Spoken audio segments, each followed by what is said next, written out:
ఎట్టకేలకు Baahubali movie shooting పూర్తి చేసిన ప్రభాస్ తర్వాతి సినిమాపై దృష్టి పెట్టాడు. బాహుబలి పాత్ర కోసం పెంచిన భారీ దేహాన్ని తగ్గించుకునే పనిలో ఉన్న ప్రభాస్ మరికొన్ని రోజుల్లోనే సుజిత్ దర్శకత్వంలో తెరకెక్కే మూవీని ప్రారంభించనున్నాడు. ఈ సినిమాలో హీరోయిన్ పాత్ర కోసం చాలా మందినే ప్రయత్నిస్తున్నారు, కానీ ఇంకా ఎవరూ సెట్ కాలేదు.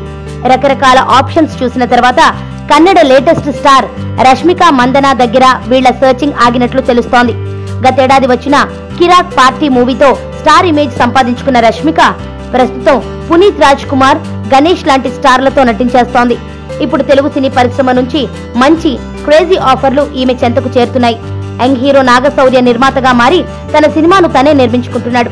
ఈ సినిమాతో రష్మికను టాలీవుడ్ లోకి తెచ్చేయాలని చూస్తున్నాడు. మరోవైపు నాని దిల్ రాజు కాంబినేషన్ లో రూపొందనున్న చిత్రంలోనూ, రామ్ తో కిషోర్ తిరుమల చేయనున్న సినిమాలోనూ ఈ రష్మికనే హీరోయిన్ గా తీసుకునేందుకు ప్రయత్నాలు జరుగుతున్నాయి. టాలీవుడ్ లో రష్మిక టైం స్టార్ట్ అయిపోయినట్లు లేదు.